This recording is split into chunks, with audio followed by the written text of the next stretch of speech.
जो जो टॉपिक्स को लेके उन्होंने बात किया था, जो हिंदुत्व के ऊपर बात किया था, राष्ट्रवाद के ऊपर बात किया था, वो शायद कहीं ना कहीं फेल हो गया। और नीतीश कुमार का जो रवैया रहा है हमेशा से कि एक दल बदलू नेता, पलटू राम कहते हैं, पलटू राम बोला जाता है। लोग उनको पप्पू की इमेज दे रहे थे कि वो पप्पू हैं। आपके लिए मैं पप्पू हूँ, आपके लिए मैं अलग अलग गाली दे सकते हो। यूपी में उन्होंने एक बहुत अच्छा काम किया। उनका जो नैरेटिव था कि बीजेपी संविधान को बदल देगा, बीजेपी जीते और उसके बाद संविधान को उन्होंने बदला तो इस पूरे देश में आग लगने जा रही है। नमस्कार, मैं हूं संजय पांडे और आप देख रहे हैं नेशनल खबर। जैसा कि हमारे चैनल पर आप लगातार पॉलिटिकल खबरें कल से आप देख रहे हैं, चुनाव से जुड़ी हुई तमाम सारी अपडेट्स देख रहे हैं। और कल देवव्रत मिश्रा जी से यानी कि कल 4 तारीख को बहुत सारे हमने रिव्यूज साथ में बातचीत भी की थी चुनाव को लेकर। सबसे पहले आपका स्वागत है। धन्यवाद सर, जिस तरह रिजल्ट्स आए बहुत चौंकाने वाले रिजल्ट्स हैं और जिसका किसी को अंदाज़ा नहीं था कि ये इस तरह के नतीजे आएंगे। जिस तरह हम लोग कयास लगा रहे थे कि बीजेपी एक 400 पार कर ले जाएगी, बीजेपी वाले भी नारा दे रहे थे, मोदी जी स्वयं नारा दे रहे थे कि बीजेपी इस बार 400 पार, कांग्रेस समाप्त, इस तरह के तमाम सारे आ रहे थे नतीजे आ रहे। लेकिन सबसे चौंकाने वाला मामला जो देखकर नज़र आया वो आया उत्तर प्रदेश से, कि यूपी का किसी ने अंदाज़ा नहीं लगाया था कि ये हालात उत्तर प्रदेश में होंगे, जहाँ पर इनकी बहुमत की सरकार है, योगी जैसा ब्रांडेड नेता है, और वहीं पर अयोध्या में राम मंदिर का निर्माण भी हुआ है, जिसको लेकर बीजेपी ने बहुत बड़ा परचम करके इसका प्रचार प्रसार भी किया, विश्व लेवल पर इसको प्रसारित किया। लेकिन नतीजे जो आए वो चौंकाने वाले रहे। तो इसको लेकर सर आप क्या कहेंगे कि अब तो मामला गठबंधन वाला भी आ गया है, और जिस तरह आप देख रहे हैं कि अब गठबंधन में अपने आप को सरकार बनाने की स्थिति में दिख रही है कि अगर जेडीयू या टीडीपी या चिराग पासवान हटते हैं तो बीजेपी के लिए खासी प्रॉब्लम सामने आ सकती है। बिल्कुल। इस पर आप क्या कहेंगे सर? देखिए, सबसे पहले तो बात यह है कि जो जनादेश है ये थोड़ा सा डिफरेंट है। पिछले एक दशक में जो हो रहा था 2014 के बाद से, उससे ये बहुत अलग है। तो इस जनादेश को लेके हम थोड़ा सा अगर एनालिसिस करें तो हमें 3-4 चीज़ें देखने को मिलेगा। एक तो है ये जो जनादेश है, इसने ये तो क्लियर कर दिया कि मोदी फैक्टर जो है वो डाउन हो गया है पर आउट नहीं हो गया है। तो मोदी फैक्टर अभी भी है, बीजेपी फैक्टर अभी भी है, बीजेपी में मोदी फैक्टर अभी भी सबसे स्ट्रांग है एंड उसी के बेसिस पे वोट मिल रहे हैं, पर वो डाउन हो गया है। जो जिस हिसाब से होना चाहिए था उस हिसाब से नहीं हुआ, एंड उसके जगह पे आपको ये मानना पड़ेगा कि जो जो टॉपिक्स को लेके उन्होंने बात किया था, जो हिंदुत्व के ऊपर बात किया था, राष्ट्रवाद के ऊपर बात किया था, वो शायद कहीं ना कहीं फेल हो गया। जहाँ पे हम महंगाई की बात कर सकते थे, जहाँ पे इनको महंगाई के एम्प्लॉयमेंट के ऊपर बात करना था, तो वो कहीं ना कहीं थोड़ा सा कम हो गया। इस पे एक पॉइंट मैं और बोलूँगा कि जहाँ पे मोदी फैक्टर की वजह से आपको उड़ीसा में एक बहुत अच्छा गेन मिला है। उड़ीसा में ये पहली बार अपना गवर्नमेंट फॉर्म करने जा रहे हैं, एंड उड़ीसा में ऑलमोस्ट लाइक 19 सीट्स लोकसभा में इन्होंने जीता हुआ है। तो उड़ीसा में इनको बहुत अच्छा मिला है, एंड आपको आंध्रा में टीडीपी के थ्रू इनका गवर्नमेंट बना है, तो वहाँ पे तो इनका अच्छा हो गया। बट यूपी जो सबसे ज़्यादा स्ट्रॉन्ग होल्ड है, वहाँ पे उन्होंने लूज करके एंड ओवरऑल 63 सीट्स लूज किए हैं 2019 के कंपैरिजन। जी, यही सबसे बड़ा मामला आ रहा है कि अब लोग ये भी कह रहे हैं कि गठबंधन युग दोबारा वापस आ गया। जिस तरह से लोग पहले यूपीए शासन काल में लोग परेशान थे, मैं उसी पे आ रहा था कि हाँ सर, वही चीज़ें हैं कि मतलब फिर वही मामला होगा कि सरकार कोई निर्णय नहीं ले पाएगी, बिल पास नहीं करा पाएगी। मोदी जी को अब शायद जिस तरह हमने सुना है कि अब उनको कैबिनेट का जो सिलेक्शन करेंगे मंत्रियों का, तो उसके लिए भी उनको बहुत खासा चैलेंज उनके सामने बिल्कुल आने वाला है। इस पर आप क्या कहेंगे? बिल्कुल। अब पहली बार फिर ऐसा होगा कि एक दशक के बाद फिर कोalition या गठबंधन का जमाना फिर वापस आ रहा है। तो गठबंधन होने से ऑब्वियसली एक चीज़ होता है कि उसमें कैबिनेट वीक हो जाता है।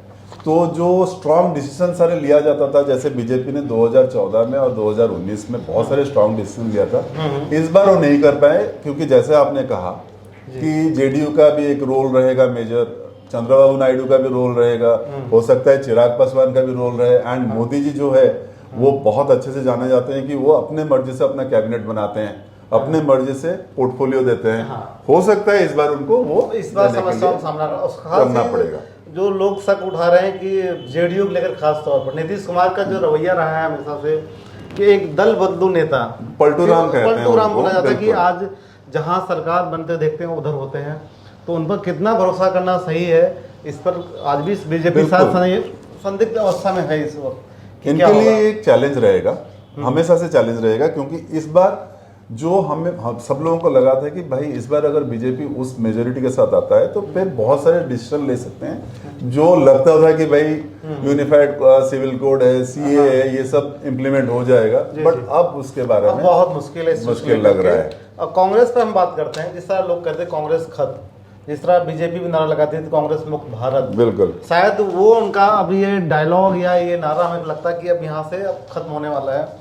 और कहीं न कहीं लोग बोल रहे हैं कि राहुल गांधी की परफॉर्मेंस बहुत ज़बरदस्त रही इस चुनाव में, लोग उनको पप्पू की इमेज दे रहे थे, तो बीजेपी वाले मोदी जी यहाँ की मतलब इनकी जो छवि क्रिएट की गई थी राहुल गांधी की कि वो पप्पू हैं, पप्पू मीन्स नादान कुछ नहीं, लेकिन उससे उस छवि से मुझे ऐसा लगता है, अपनी पर्सनल व्यूज में बता रहा हूँ आपको, कि राहुल गांधी उस चीज़ से निकलने में काफ़ी हद तक कामयाब हुए हैं इस बार।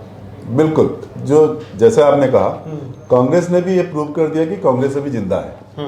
मोदी जी का जो नारा था कि कांग्रेस मुक्त भारत, वो दोनों बार उन्होंने करके दिखा भी दिया। दोनों बार कांग्रेस का जो पोजीशन था वो ऑपोजिशन, मेन ऑपोजिशन का दर्जा भी नहीं मिला था उनको, बट इस बार बात पलट गया है। इस बार वो ऑलमोस्ट 3 डिजिट फिगर के आसपास आ गए, 99 सीट जीत गए, तो ऑलमोस्ट डबल कर लिया अपने सीट को। तो कांग्रेस अभी जिंदा है और कांग्रेस अभी खतरा हो गया है बाकी लोगों के लिए, क्योंकि कांग्रेस फिर मेन स्ट्रीम में वापस आ गया है। अब आते हैं हम राहुल गांधी के ऊपर। राहुल गांधी का अगर इस बार आप देखोगे, उनका भारत जोड़ो यात्रा या न्याय यात्रा वो उन्होंने किया, बट यूपी में उन्होंने एक बहुत अच्छा काम किया। उनका जो नैरेटिव था कि बीजेपी संविधान को बदल देगा, वो हर मीटिंग में अपना कॉन्स्टिट्यूशन का एक बुक लेके चलते थे, तो ये नैरेटिव बहुत सक्सेसफुल रहा। हाँ, और संविधान को जो दिखाना है ना, उससे उन्होंने लोगों को बता दिया, लोगों के मन में डाल दिया कि भाई अगर बीजेपी आता है तो ये संविधान बदल देगा। तो मुस्लिम कम्युनिटी जो बीजेपी को 2019 में बहुत सपोर्ट किया था, हो सकता है 3 तलाक के बाद और महिलाओं ने सपोर्ट किया था, बिल्कुल वो इस बार हटते हुए नजर आए यहाँ से। और दूसरा चीज रहा कि जो अभी हम कल से हम सुन रहे हैं, अलग अलग मीडिया हाउसेस से खबरों में देख रहे हैं कि यूपी का जो खेल बिगड़ा है सारा, इसमें नड्डा का रोल बहुत बड़ा बताया जा रहा है कि उनके 1-2 बयान थे जिसपे उन्होंने ये बोला था कि बीजेपी खुद ये अब सक्षम है और इतनी मजबूत है कि अब आरएसएस की जरूरत नहीं है हमें। और जिस तरह योगी जो उत्तर प्रदेश के मुख्यमंत्री हैं, उनको भी साइड करने का जो प्रयास चल रहा था कुछ दिनों से, देखने मिलता था कि अमित शाह का सपोर्ट नहीं मिल रहा है, या बीजेपी की जो आला कमान है उनका भी योगी को थोड़ा सा नज़रअंदाज करना कैबिनेट में, या टिकट बंटवारे में भी उनका सलाह मशवरा न करना, क्या उसका भी एक अलग इम्पैक्ट यूपी के इन सीटों पर चुनाव में दिखा है? बिल्कुल पड़ा है। इसमें तो यूपी में 2 चीज़ हुआ कि आपका योगी जी का जो खबर मिला है सूत्र के हिसाब से कि योगी जी को वो इम्पोर्टेंस नहीं दिया गया प्रार्थी सिलेक्शन करने में, और खास करके जेपी नड्डा और राजनाथ सिंह वो लोगों ने प्रार्थी सारे सिलेक्ट किए। तो कुछ कुछ जो जमीनी इन्फॉर्मेशन थे उस हिसाब से योगी नहीं चाहते थे कुछ लोगों को टिकट मिले, क्योंकि उनको पता था कि इनका जनता के बीच में उतना अच्छा रिलेशन नहीं है, बट वो नज़रअंदाज किया गया।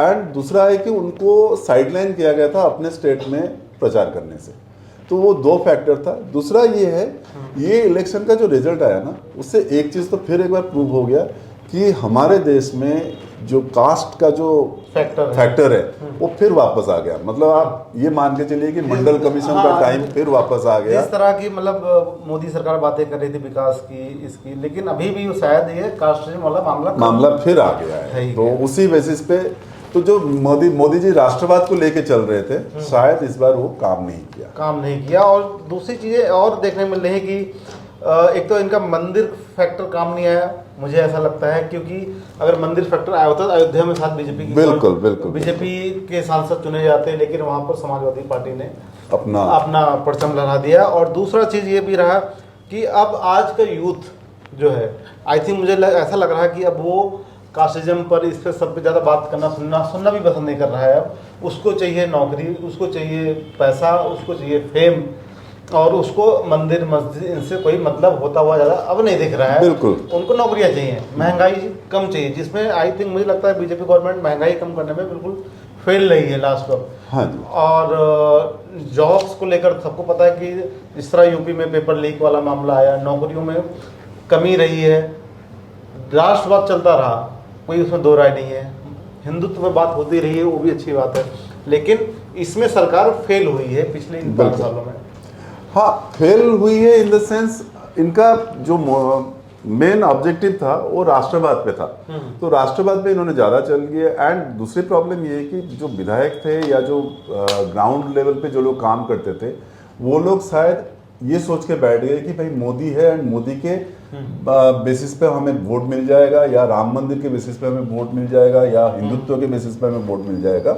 एंड उस चक्कर में इन्होंने ये जो प्रॉब्लम्स थे सारे, यूथ के प्रॉब्लम थे कि एम्प्लॉयमेंट नहीं है, प्राइस का जो प्रॉब्लम था, महंगाई बहुत ज़्यादा था, उसको नज़रअंदाज कर गए। हाँ, क्योंकि जो राष्ट्रवाद वाला मामला है सर, मुझे ये राष्ट्रवाद और हिंदुत्व, ये जो इसका जो एज ग्रुप है वोटर्स का, ये सब है 45 प्लस एज के लोग हैं जो इसको फॉलो करते हैं, हिंदुत्ववाद, राष्ट्रवाद। लेकिन जो फर्स्ट टाइम वोटर है 18 to 25 एज का, उसको महंगाई से निजात चाहिए, उसको जॉब चाहिए, फैसिलिटीज चाहिए, अच्छी सड़कें चाहिए, ये सब उनको हिंदू, और इससे मंदिर से तो मंदिर जाते भी नहीं होंगे साथ। शायद इस बार अभी ये भी हुआ कि यूपी में पुलिस का एक पुलिस फोर्स में भर्ती होने का था, वो कैंसिल हो गया। हाँ, वो भी एक बहुत बड़ा रोल प्ले किया था यूपी में, वो रोल किया। और साथ ही जैसे मैं हूँ जिस एज ग्रुप में, या जो आपके यूथ है, मैं खुद देखता हूँ कितने % लोग मंदिर जाते होंगे, आप खुद अंदाजा लगा लीजिए। शायद मंदिर ही नहीं जाते होंगे आज यूथ, सब सोशल मीडिया में फंसे हुए हैं। बिल्कुल। मंदिर से उनसे कोई मतलब नहीं है, उनको सिर्फ पॉकेट में मनी चाहिए,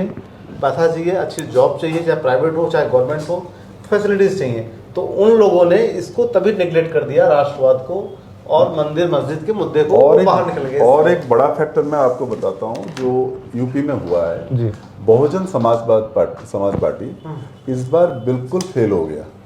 तो जो लोग बीएसपी के साथ थे, दलित थे, जो वोट देना चाहते थे, उनको सडनली रियलाइजेशन हुआ कि हमें बीएसपी से हटना है और हमें समाजवादी के साथ आना है। तो वो एक बहुत बड़ा फैक्टर है बीजेपी का लॉस पे। तो अब मैं ये समझ सकता हूँ कि आने वाले दिनों में मंडल युग की वापसी हो रही है, कमंडल वापसी जा रहा है। हाँ, और मोदी जी के लिए ये साल जो होगा बहुत चैलेंजिंग है। और जो हम एक्सपेक्ट किए थे कि चेंजेस होंगे, उसके लिए उनको बहुत स्ट्रगल करना पड़ेगा इस बार। जो लोग वोट देने नहीं गए उनको भी समझ में आ रहा होगा कि शायद हमें वोट देने जाना चाहिए था, क्योंकि अगर आपको चेंज चाहिए तो आपको किसी भी सरकार को बहुमत दे के देना पड़ेगा। हाँ, क्योंकि इसमें क्या होता है, कोalition गवर्नमेंट में वो रिजल्ट नहीं आएगा जो देश के हित पे।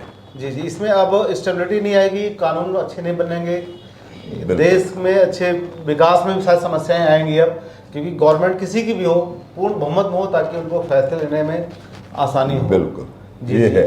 जी, और कुछ कहना चाहेंगे सर अपने तरफ से? बस यही कहना चाहूँगा कि ये जो खबर है, अभी हमें और 1-2 दिन देखना है कि क्या रिजल्ट बन के आ रहा है, क्या हो रहा है, किसको क्या पोर्टफोलियो मिल रहा है। क्योंकि एक चीज़ अच्छा है कि पहली बार देश में तीसरी बार लगातार नरेंद्र मोदी प्राइम मिनिस्टर होके आ रहे हैं, जो एक अपने आप में रिकॉर्ड है। तो देखते हैं आगे क्या होता है, देश का क्या भविष्य बनता है। चलिए सर, बहुत बहुत धन्यवाद आपका, आपने समय निकाला हमारे लिए।